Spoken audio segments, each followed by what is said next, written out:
little forecast that we're doing here for the weekend.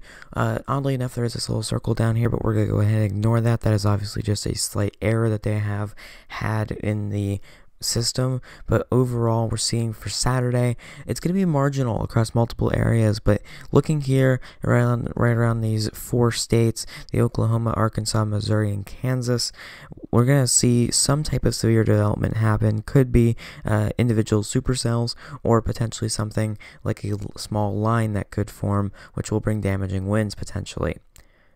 So looking at our Sunday, or day 3, as of right now, marginal threat from Mississippi Valley clear up into the Ohio Valley, and then the rest of the country just seeing some daytime thunderstorms. But up in here, we could see some stronger potential. We'll have to watch this as it develops and see what type of energy we're dealing with, and if this will go any more severe than it already is looking like it's going to be.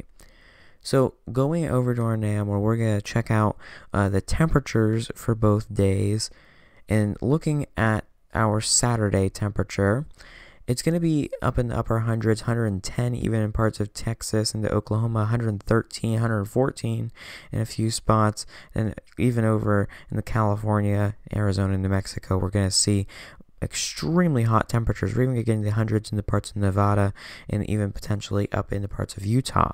So it's going to be a very hot day across the south here, and especially the southwest. But the rest of the country, you're dealing with some rain potential. So you're going to see some cooler temperatures, even though 82 and 85 isn't exactly cool. It's cooler than it has been since it's been up in the 90s. And then looking at Sunday, it's looking very similar. We're going to see the very similar places have very similar things, like 116 in the parts of California, and then across the whole state of Texas, you can expect temperatures around 100.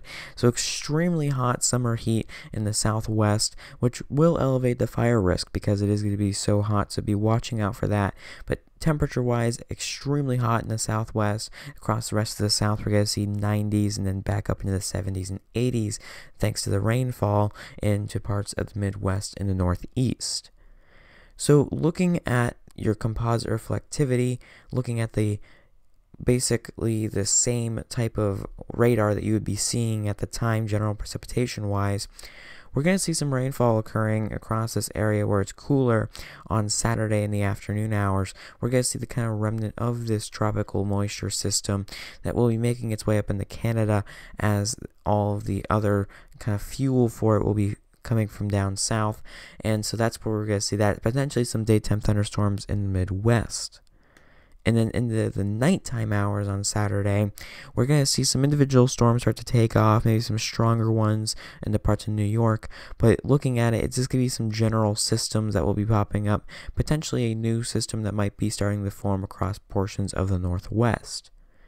Then looking at the same time on Sunday in the afternoon, more storms are expected across the Ohio Valley and the Midwest.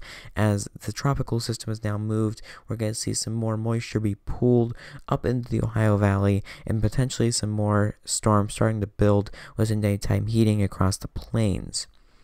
Then, as we get into the nighttime hours, we're going to see that the systems all the way up down from the Ohio Valley, clearing the Mississippi Valley, will be strengthening and being a little bit stronger than what they were, let's say, in the middle of the afternoon. They will build with some of that daytime heating. And even in the parts of the plains, we will see some storms build, some supercell development across the plains.